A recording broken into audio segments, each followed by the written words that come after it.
Welcome to Rebellious Wellness KPIs. Let's get curious about what your body and mind are really saying. Time to dive in, have fun, and explore the possibilities. What is one of the strongest predictors for how well you age? Introducing today Rebellious Wellness KPI, hip mobility. Why is hip mobility so important? 1. Balance and stability. 2. Efficient gait. 3.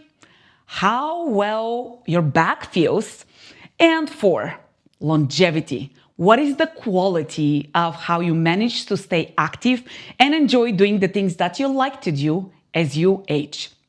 Why is hip mobility so important, and in what are the different ways that the hips move? So, quick anatomy. We have the femur bone, a big bone into your thigh, and it has a little bow onto the top. And that bow goes into the hip socket. And because we have a bow in a socket, that is why we have full range of motion into that hip. Now, as we age, for many, that mobility starts getting lost. So today, what we're going to do is we are going to evaluate what are all of the directions in which your hip moves and how your own body performs, as well as what are the little compensations, sneaky compensations that show up that may cause you to have back pain, that may cause your foot to feel uncomfortable. When the hips don't move well, one of the first places that suffer is your lumbar spine or your low back. Also, knees. And I will also tell you, once you have a dysfunction in one place, that dysfunction carries over through the rest of the body. So it might go tight hips, that may go to tight back, that might start going into shoulder aches, neck pain, and so forth. Everything works together. That said, let's get going. Are you ready? Now, what you want to do is you want to make sure stay about hip width apart, and I want you to pretend that there is a little stick that your hip bones, right here, you can touch them, are attached to. And as we're moving, those hip bones are going to stay facing forward and stable. We're not going to salsa dance. We are going to try to stabilize the pelvis and isolate the movement within the hip socket. You will know in a second what I'm talking about. Are you ready? I'm so excited. Such juicy stuff. So we're going to start with hip flexion. Now, when you do the test, I highly encourage you to do both sides because very likely that you will find that one side is not as mobile as the other.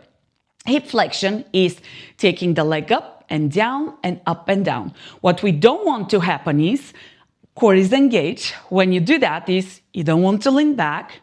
You don't want to round your back. Oof, that did not feel good. You don't want to tuck your pelvis. Also, watch for the feet because the foot, the standing foot, and purposely barefoot, might grab or might rotate in a funny way, which can then irritate your knee. So spread your toes wide, engage that core, sit up as tall as possible as you can. Take a breath, and now also watch that the pelvis does not move this way, and also watch that the standing hip does not shift to the side. You want to pretend that you're between two walls, and as the leg lifts up, you're not going to crack through the wall. Ready? Take a breath. Let's go right leg. Take it up and bring it down. Switching sides. Balance onto the right leg. Spread the toes and take it up and bring it down. How did that feel? Now, if you have balance issues, for sure, hold on to something. Your range might be like right here. What you might find is you might be like, ooh, I don't have balance. That's feedback, okay? Your body is telling you where there is an opportunity to do something about it, okay? So what did you discover? So hip flexion. The next one, the opposing, is hip extension. It is taking that hip and taking it back. Now here, what we're looking for is that the pelvis does not go with it, that core is engaged, the back does not get crunched, that if you have back pain, that might actually not feel good for you. Same thing, the pelvis doesn't shift to the side, and then watch the foot. I'm exaggerating so you can see my roll out to the side. You see how this looks different than if I'm squared? So I have my box, shoulder to shoulder, hip to hip. All right, balance on the left leg, we'll try both sides. Ready? Engage your core, take a breath. Now watch that the upper body does not turn either. And step forward, switch to left side, Can you feel a difference between two sides? And come back in. How did that feel? What did you discover? Where is there an opportunity to do something about it? Next, we're going to go into hip abduction and adduction. So what does that mean is the leg goes out and then the leg crosses over the midline of the body. So let's start to the outside.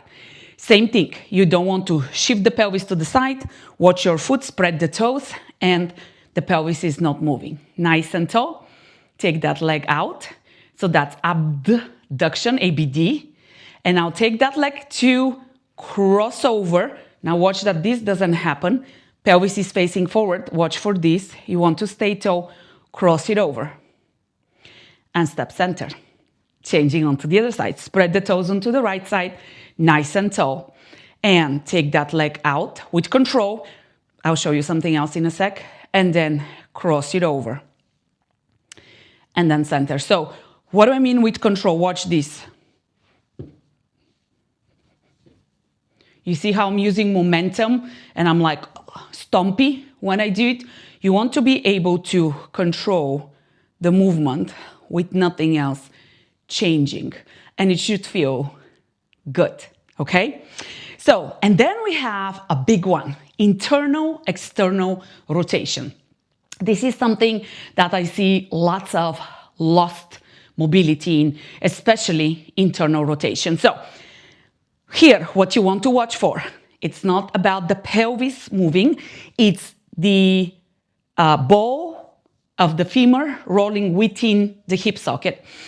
Watch for upper body twisting, watch for hip collapsing, there should be no pain. Now, one other thing is we're going to take the leg out, watch for a second. Watch how the hip is going to pike up, or you might see this. So we don't want either, we want length. So as the leg is out, think about the pelvis staying stable, one hip bone not higher than the other. Now, see how far that leg, can you go to horizontal to where that leg is now? I'm rotating that knee out. I'm into an external rotation. Now, without moving the pelvis, I'm going to rotate, nothing should hurt, rotate in. You only go as far as what you can. And this is my tight side. You can see my hip try to pike up. So I have to really work for this to get the right mobility and keep that mobile. And then take it out. Some of you might feel your, like your butt grab or even spasm. So again, switching sides. Watch your feet, pelvis facing forward, take that opposite leg out. Now, without turning the pelvis, rotate that knee up, external rotation. Keep the body, the back long. And now, nice and gently rotate it in. Keep length through here. Try not to pike the hip. Where are you? If that's really tight, what you can do is you can reduce the range of motion. So you can take the leg more forward versus here. So where we see tremendous rotation here is for a lot of people like dancers or gymnasts, people who are really mobile. And then the people who sit, there might be more like here and still going, oh, there's nothing happening there. So wherever you are, do not judge. Work with your body and meet it what it is. So what can you do to improve mobility? The exact same exercises that we did, you can do them to practice. So we'll just do short reps for the sake of time. Engage your core. We're going to lift that right knee up and down, watching for misalignment. If you want to watch against the mirror, go ahead and do that. Spread your toes and let's go. Take it up, control down. It doesn't matter how high you go. Take it up and down. Switch sides and go. Up and down. You should feel the work. And up and down. It doesn't look like I'm doing much, but my entire body is working. Center, right leg goes twice, back and front. Ready? Let's go. Take it out. You should feel a nice stretch. And come back in. And again, out. And come back in, switch sides. And go. Out. And in. And out. So for example, my right side is much tighter, so I have to work much more to create stability into my pelvis. Now let's go 2 times out. Take it out and center and out and center. Switch sides take it out and center, out and center. Now we're going to cross over.